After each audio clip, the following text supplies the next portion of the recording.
नमस्कार विद्यार्थी मित्रांनो, मी अभिलाष वराडे ऑन एस अकॅडमीच्या युट्यूब चॅनलवर पुन्हा तुम्हा सगळ्यांचे स्वागत करतोय. विद्यार्थी मित्रांनो, आज सकाळपासून एक न्यूज सतत चर्चेत आहे, ती म्हणजे की आता युपीआय द्वारे जो आपण पेमेंट करतोय, म्हणजे क्यूआर कोड स्कॅन करून जो आपण पेमेंट करतोय, या पेमेंटवर आता सरकार तिथं टॅक्स लावण्याचा विचार करत आहे, म्हणजे शुल्क आकारण्याचा विचार करत आहे. अशा प्रकारची बातमी सकाळपासून समाज माध्यमावर तिथं फिरत होती. तर त्याच संदर्भात इथं आपण चर्चा करणार आहे की नेमकं हे युपीआयचं जे ट्रान्झॅक्शन आपण करतोय किंवा क्यूआर कोडच्या माध्यमातून आपण जो पेमेंट करतो, खरोखरच याच्यावर चार्जेस लावल्या जात आहेत का, हे समजून घेणं आवश्यक आहे. आता बघा, चार्जेस तर सरकार लावायचा विचार करत आहे, पण ते चार्जेस नेमके किती असणार आहे हे अजूनपर्यंत सरकारनं निश्चित केलं नाहीये. सरकारनं फक्त संसदेमध्ये एक बिल तिथं इंट्रोड्यूस केलेलं आहे. ठीक आहे, the taxation and other amendment related laws असं हे बिल आहे. तर टॅक्सेशन संदर्भातलं काही जे चेंजेस आहेत ते या बिलमध्ये तिथं करण्यात येणार आहे, अशा प्रकारचं हे बिल आहे. पण नेमकं किती चार्जेस आकारला जाणार आहे आणि कोणत्या पेमेंटवर, या संदर्भात अजून देखील जे डिटेल्स आहेत ते बाहेर आलेले नाहीये. पण तरी अशी चर्चा होत आहे की युपीआय ट्रान्झॅक्शनवर टॅक्स लावल्या जाणार आहे. पण कोणत्या, तर छोटे मोठे ट्रान्झॅक्शन नव्हे. आपण दिवसाला 10 रुपयाचा पेमेंट करतो, 20चा करतो, 100चा, 200चा, याच्यावर नव्हे.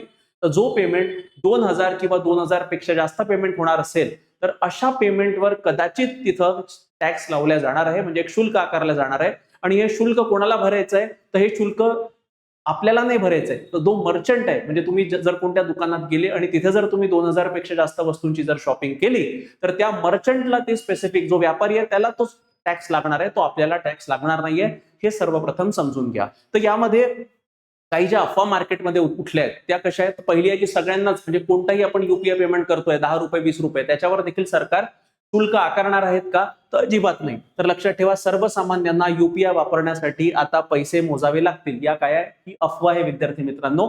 सर्वसामान्य ट्रान्झॅक्शनसाठी, म्हणजे जर तुम्ही चहा प्यायला गेले, भाजीवाल्याकडे गेले, 200-300 रुपये किंवा 2000 पर्यंतचा जरी तुम्ही पेमेंट केला, तरी तुम्हाला कोणतेही चार्जेस लागणार नाही. आणि सत्य काय नाही, सामान्य ग्राहकांसाठी युपीआय आधीप्रमाणे पूर्णपणे मोफत असणार आहे, हे लक्षात ठेवा. म्हणजे तुम्ही युपीआय करता तर तुम्हाला चार्जेस काहीच द्यायचे नाही. हे चार्जेस जे लागणार आहे हे मोठ्या बिझनेसवाल्यांना लागणार आहे, मोठे जे व्यापारी आहेत त्यांना लागणार आहे. आणि तो कधी, 2000 पेक्षा जास्त रुपयाचं जर तुम्ही ट्रान्झॅक्शन करत असाल तर.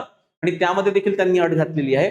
यामध्ये दुसरं, आता मग हे युपीआय ट्रान्झॅक्शन हे सेफ आहे का, तर येस, अगदी जसं आपण पूर्वी युपीआय वापरायचो तसंच आता आहे. तर सामान्य नागरिक, गल्लीबोळातील छोटे दुकानदार आणि भाजी विक्रेते यांच्याजवळ जेव्हाही आपण काही गोष्ट विकत घेतो तर आपलं बिल हे 2000 पेक्षा कमीच असतं, म्हणून हा चार्जेस त्यांना लागणार नाहीयेत. मग कोणाला लागणार आहे, तर मोठे व्यापारी आणि कंपन्या ज्यांची वार्षिक उलाढाल 1.5 कोटीपेक्षा जास्त आहे, म्हणजे अॅन्युअल टर्नओव्हर 1.5 कोटीपेक्षा जर जास्त असेल, अशा कंपन्यांनाच हे 2000 रुपयाच्या वरती जर त्यांच्यासोबत ट्रान्झॅक्शन झालं तर मग त्यांना ते शुल्क लागणार आहे. आणि 2000 पेक्षा जास्त व्यवहाराचे. तर हे लक्षात ठेवा. तर छोट्या मोठ्या व्यापाऱ्यांना याचा काहीही त्याच्यावर परिणाम होणार नाहीये, किंवा आपल्याला जास्तीचे पैसे द्यायचे, अशा प्रकारची कुठेही तिथे गोष्ट केलेली नाहीये. आता विद्यार्थी मित्रांनो, बेसिकली हे जे चार्जेस आता सरकार आकारण्याचा प्रयत्न करत आहे, युपीआय ट्रान्झॅक्शनच्या माध्यमातून असू द्या किंवा ज्या रुपे कार्ड आहे, जे रुपे डेबिट कार्ड असतं ते देखील फ्री ऑफ कॉस्ट अवेलेबल करून दिलं गेलेलं आहे. त्यावर देखील कोणत्याही प्रकारचे चार्जेस बँक घेत नाहीये. आता हे जे चार्जेस घेतले जातात ना, म्हणजे ज्या काही सुविधा बँक आपल्याला प्रोव्हाइड करते, जसं उदाहरणार्थ तुम्हाला व्हिसा डेबिट कार्ड असू द्या, क्रेडिट कार्ड असू द्या, यासाठी बँकेला त्या व्यापाऱ्याला काहीतरी पैसे द्यावे लागतात. त्यालाच म्हणतात मर्चंट डिस्काउंट रेट. आता तशाच प्रकारचा आतापर्यंत मर्चंट डिस्काउंट रेट अस्तित्वात होता. मर्चंट डिस्काउंट रेट म्हणजे समजून घ्या, उदाहरणार्थ माझ्याकडे क्रेडिट कार्ड आहे, माझ्याकडे व्हिसा डेबिट कार्ड आहे, ठीक आहे, आणि हे जर क्रेडिट कार्ड किंवा डेबिट कार्डच्या माध्यमातून मी जर कुठेही पेमेंट करत असू, तर जर मी कार्ड स्वाईप करत असतो, जे मशीन असते ज्याच्यावर तुमचं कार्ड स्वाईप केलं जातं, त्याला पॉइंट ऑफ सेल मशीन म्हणतात किंवा पीओएस मशीन म्हणतात. ठीक आहे, जसं आपण मॉलमध्ये गेलो आणि कार्ड स्वाईप केलं आणि पेमेंट केलं, त्याला पॉइंट ऑफ सेल मशीन म्हणतात. तर हा जो काही आपण पेमेंट करतो, या पेमेंटवर बँकवाले त्या दुकानदारावर काही कर लावतात किंवा काही शुल्क आकारतात. त्या शुल्काला म्हटलं जातं मर्चंट डिस्काउंट रेट. आणि हे लक्षात ठेवा, मग हे जे शुल्क असतं, उदाहरणार्थ मी 500 रुपयाची शॉपिंग केली, त्याच्यावर हे जे शुल्क आकारलं जातं हे 1% ते 3%च्या मधात असतं.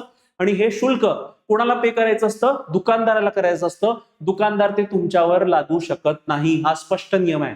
म्हणून जर 500 रुपयाची वस्तू आहे आणि तुम्ही कार्ड पेमेंट करत असाल, तर तुमच्या खात्यातून फक्त 500 जातील आणि उर्वरित जे 3% आहे ते त्या दुकानदाराला बँकेला द्यायचे. का बरं, कारण बँकवाले त्या दुकानदाराला सर्व्हिस प्रोव्हाइड करत आहे.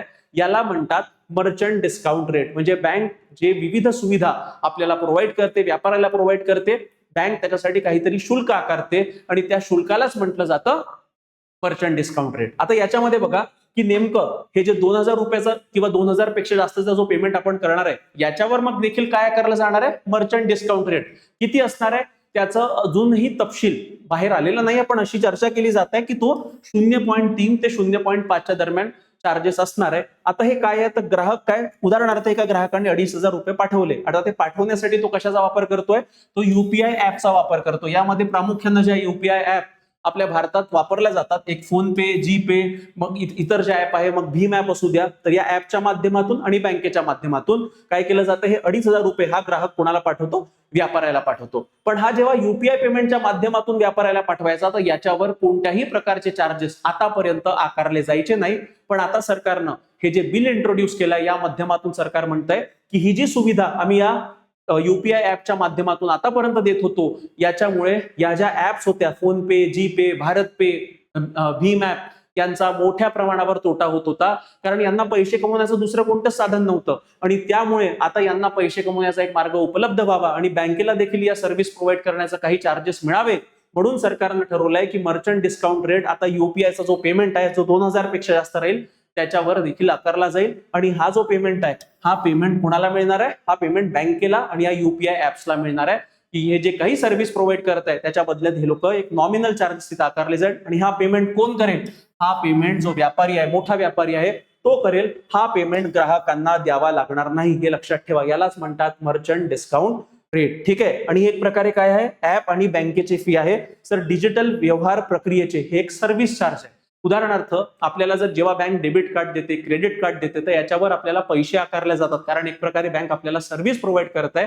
त्याच प्रकारचे पैसे आता कशावर आकारले जाणार आहे, युपीआय ऍप आणि इतर ज्या फॅसिलिटीज आहे ऑनलाईनच्या त्याच्यावर देखील आकारले जाणार आहे. आणि यालाच काय म्हणतात, मर्चंट डिस्काउंट रेट. पण हा जो हे जे रेट आकारले जाणार आहे हे कोण देणार आहे, व्यापारी देणार आहे, कस्टमर देणार नाहीये. म्हणजे उदाहरणार्थ मी एखाद्या मोठ्या दुकानात गेलो, डीमार्टला गेलो, आणि डीमार्ट मोठी कंपनी आहे, त्याचं टर्नओव्हर हे खूप कोटीमध्ये, म्हणजे लिमिट आहे 1.5 करोडची. तर अशा वेळेस जर मी 2500 रुपयाचं सामान विकत घेतलं आणि मी युपीआय पेमेंट करतोय, तर त्या 2500 रुपयावर 0.3 ते 0.5 दरम्यान शुल्क आकारला जाईल. आणि हे शुल्क मला नाही द्यायचं आहे. मी जर 2500 ची शॉपिंग केली आहे तर मला 2500च द्यायचे आहे, पण जो व्यापारी आहे त्याला त्या 2500चे 0.3 ते 0.5 दरम्यानची टक्केवारी बँकेला जमा करावी लागेल. अशा प्रकारे हा रेट तिथं आकारला जाणार आहे. म्हणजे याचा भुर्दंड कस्टमरवर नाही पडणार आहे, याचा भुर्दंड कोणावर पडणार आहे, याचा भुर्दंड जो व्यापारी आहे त्याच्यावर पडणार आहे. आता का बरं असं केलं, हा निर्णय का घेतला जातोय, कारण जसं मी तुम्हाला सांगितलं की या ज्या विविध ऍप आहे, जीपे असू द्या, भारत पे असू द्या, भीम असू द्या, या सगळ्या ऍप आतापर्यंत फ्रीमध्ये सर्व्हिस प्रोव्हाइड करत होत्या आणि त्या बदल्यात त्यांना कोणत्याही प्रकारचं शुल्क आकारण्याची मुभा नव्हती आणि त्यामुळे या तोट्यात येत होत्या. तर ऍप कंपन्यांनी सध्या तरी कोणती थेट कमाई नाही आणि नवीन तंत्रज्ञान आणि सुरक्षिततेवर हजारो कोटींचा खर्च त्यांना अजून करावा लागतोय, कारण तुम्हाला माहिती आहे की सायबर फ्रॉडचे प्रकरण दिवसांगणिक वाढत आहे आणि अशा वेळेस त्यांना पैसे लागत आहे. म्हणून शुल्क लागू झाल्यास कंपन्यांना सिस्टीम चालवण्यासाठी किमान तेवढा तरी निधी मिळेल आणि त्या आधारावर त्यांचं फंक्शनिंग ते अजून चांगल्या पद्धतीनं करू शकतात. आता फक्त मोठ्या व्यवहारावरच का बरं असा मर्चंट डिस्काउंट रेट लावलाय किंवा शुल्क करण्याचं का बरं ठरवलंय, त्याचं कारण असं आहे विद्यार्थी मित्रांनो की भारतामध्ये जो युपीआयचा वापर होतो आणि त्या माध्यमातून जो पेमेंट केला जातो त्याचं फक्त 4% जी हिस्सेवारी आहे, त्यामध्ये 2000 किंवा 2000 पेक्षा जास्त पेमेंट जो आहे तो फक्त 4% होतो आणि उर्वरित 96% पेमेंट हा 2000 किंवा त्यापेक्षा कमी किमतीचा होतो. मग यामध्ये कसं आहे तर व्यवहारांची संख्या जी आहे ती 2000 वरील जो पेमेंट करणारे लोक युपीआयच्या माध्यमातून ते फार कमी आहे.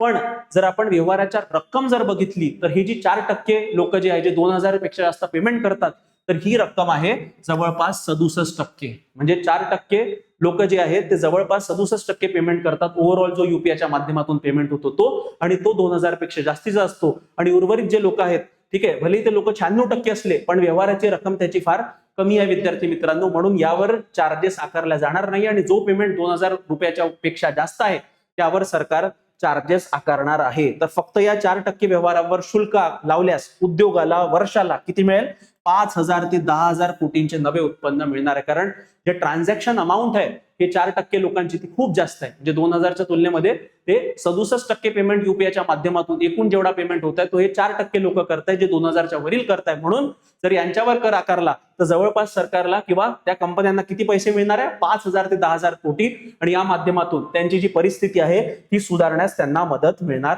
आहे. ठीक आहे. आता सद्यस्थिती काय आहे, जसं मी तुम्हाला सांगितलं की सद्यस्थितीत या ज्या कंपन्या आहेत या कोणत्याही प्रकारचे शुल्क आकारत नाही आणि सर्व्हिस जी युपीआयची सर्व्हिस आहे फ्री ऑफ कॉस्ट प्रोव्हाइड केली जात आहे. हा फक्त संसदेत मांडलेला कायदेशीर प्रस्ताव आहे. मी परत सांगतोय की अजून देखील काही फायनलाइज झालेला नाहीये. टर्नओव्हर किती आहे काय याबद्दल देखील काही स्पष्टता नाही. कोणी म्हणते 1.5 करोड, कोणी म्हणते 50 करोड, पण यावर देखील सरकारनं काही स्पष्टीकरण दिलेलं नाहीये. हे बिल जेव्हा समोर येईल तेव्हा आपल्याला कळेल. शुल्क कधीपासून लागू होणार याची अधिकृत घोषणा देखील केलेली नाहीये. आणि जुलै महिन्यात जवळपास जेवढा व्यवहार युपीआयच्या माध्यमातून झालाय, आपण 2360 कोटी व्यवहार मोफत केलेत आणि किती मूल्यांचे 29.9 लाख कोटींचा व्यवहार फ्री ऑफ कॉस्ट झालेला आहे. आता विचार करा, म्हणून सरकारचा उद्देश काय की या ज्या विविध ज्या कंपन्या ज्या युपीआयची सर्व्हिस आपल्याला फ्री ऑफ कॉस्ट प्रोव्हाइड करत आहे किंवा रुपे कार्ड जे आहे ते देखील फ्री ऑफ कॉस्ट आहे, तर याच्यावर आता सरकार चार्जेस आकारणार आहे आणि त्या चार्जेसच्या माध्यमातून बँकांना देखील कमाई होईल आणि या ज्या ऍप प्रोव्हायडर कंपन्या आहेत ज्या सर्व्हिस प्रोव्हाइड करून आल्या यांना देखील तिथे आर्थिक मदत मिळेल. तोपर्यंत तुमचे पैसे सुरक्षित आहेत आणि युपीआय पूर्णपणे मोफत आहे, हे लक्षात ठेवा. कस्टमरसाठी मोफत आहे आणि जे कस्टमर 2000 पेक्षा जास्त वस्तूंचं ट्रान्झॅक्शन करत असेल किंवा विकत घेत असेल आणि जर तो व्यापारी तेवढा मोठा असेल तर मग त्याला तो जो काही मर्चंट डिस्काउंट रेट आहे म्हणजे जे काही शुल्क सरकार लावणार आहे ते त्या व्यापाराला द्यायचं आहे, ते तुम्हाला द्यायचं नाही आहे. हे लक्षात ठेवा विद्यार्थी मित्रांनो. ठीक आहे, हे झालं युपीआयच्या बाबतीत. या व्यतिरिक्त सर्वात महत्वाची अनाउन्समेंट जी मला करायची आहे ती म्हणजे येत्या 8 ऑगस्ट रोजी संध्याकाळी 5 वाजता एऑन आयएस अकॅडमीच्या वतीनं आम्ही एक वर्कशॉपचं आयोजन केलेलं आहे. या वर्कशॉपचा प्रमुख उद्देश आहे की तुमचे जे काही डाऊट असेल परीक्षेसंदर्भात ते तुम्ही सरळ आम्हाला विचारू शकता. इथे मी एकटाच नव्हे तर अख्खी एऑन आयएस अकॅडमीची टीम असणार आहे. तुमच्या मनातल्या असलेल्या विविध शंका तुम्ही या वर्कशॉपमध्ये तिथे आम्हाला विचारू शकता. म्हणून 1 to 1 कन्व्हर्सेशन इथं होणार आहे. जर तुम्हाला या संधीचा लाभ उठवायचा असेल तर विद्यार्थी मित्रांनो आम्ही एक व्हॉट्सअप ग्रुप बनवलेला आहे. तो व्हॉट्सअप ग्रुप जर तुम्हाला जॉईन करायचा असेल तर हा व्हिडिओ पॉज करा आणि हा QR कोड स्कॅन करा किंवा डिस्क्रिप्शन मध्ये व्हॉट्सअप चॅनलची लिंक दिलेली आहे, तिथून देखील तुम्ही व्हॉट्सअप चॅनल जॉईन करू शकता. ते याच्यासाठी करावं कारण हा प्रोग्राम गुगल मीटच्या माध्यमातून होणार आहे. तिथे तुम्ही 1 to 1 कन्व्हर्सेशन म्हणजे सरळ माझ्यासोबत संभाषण करू शकता आणि तुमचे डाऊट क्लिअर करू शकता. प्रोग्राम कधी आहे? 8 ऑगस्ट रोजी संध्याकाळी 5 वाजता. सगळ्यांसाठी मोफत आहे.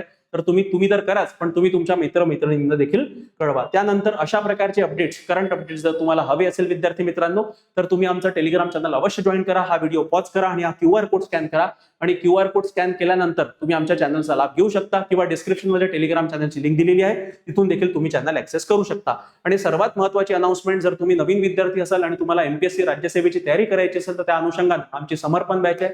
त्या बॅचमध्ये लाईव्ह प्लस रेकॉर्डेड अशा दोन्ही माध्यमातून तुम्हाला लेक्चर अवेलेबल असतील आणि जी आमची टीम आहे त्या टीम मध्ये प्रत्येक मेंबरनी किमान एकदा तरी UPSC किंवा MPSCचा इंटरव्ह्यू दिलेला आहे. अशीच टीम इथं असणारे विद्यार्थी मित्रांनो.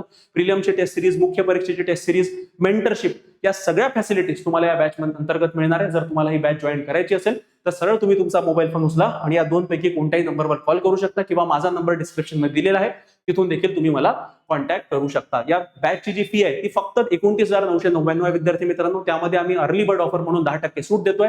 म्हणजे हीच बॅच तुम्हाला 26,999 मध्ये मिळणार आहे. यामध्ये इन्स्टॉलमेंट फॅसिलिटी अवेलेबल आहे. आमचे नंबर डिस्क्रिप्शन मध्ये दिलेले आहे. तुम्हाला जर ही बॅच जॉईन करायची असेल तर लवकरात लवकर बॅच जॉईन करा. या व्यतिरिक्त आमचे विविध जे कोर्सेस आहेत विद्यार्थी मित्रांनो त्याचा लाभ जर तुम्हाला उचलायचा असेल तर एऑन आयएस अकॅडमीचा ऍप अवश्य डाउनलोड करा. त्याची लिंक डिस्क्रिप्शन मध्ये दिलेली आहे, तिथून तुम्ही आमच्या विविध कोर्सेसचा लाभ घेऊ शकता. या व्यतिरिक्त जर तुम्हाला काही डाऊट असेल स्पर्धा परीक्षा संदर्भातील किंवा MPSC संदर्भात सिलेबस हवा असेल, बुकलिस्ट हवी असेल तर सरळ तुम्ही तुमचा मोबाईल फोन उचला आणि मला माझ्या वैयक्तिक नंबरवर कॉल करा 8806242059. तर विद्यार्थी मित्रांनो तुमचं मत काय आहे की UPI ट्रान्झॅक्शनवर तिथे चार्जेस लागले पाहिजे की नाही लागले पाहिजे हे तुम्ही कमेंट बॉक्समध्ये मला कळवा. तर या व्हिडिओमध्ये इतकंच विद्यार्थी मित्रांनो. तुम्हाला जर व्हिडिओ आवडला असेल व्हिडिओ लाईक करा, शेअर करा आणि चॅनलला सबस्क्राईब करायला विसरू नका. धन्यवाद.